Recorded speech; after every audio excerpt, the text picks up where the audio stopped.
There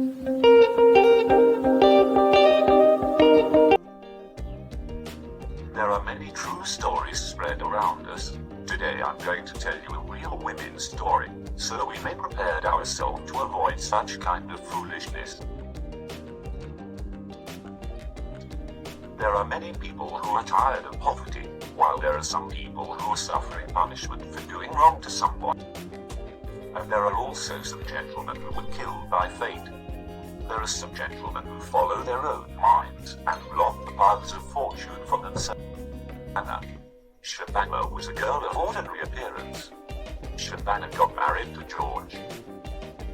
George loved Shabana very much.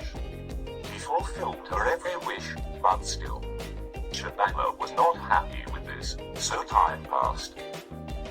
First a son and then a daughter were born at Shabana's house. But even today, Shabana's mind was not satisfied. Shabana fell in love with the person and decided to marry him. He explained to Shabana, but Shabana did not listen to anyone. She divorced George. The son was 5 years old, while the daughter was 1 year old. The son wanted to stay with his mother. Shabana took him with her, while the daughter stayed with her grandmother. He slowly started to show his appearance. Now he was beating Shabana and her child.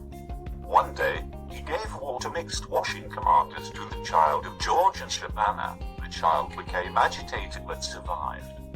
On the day, an iron object hit the child in the neck, which broke the child's neck and he died on the spot.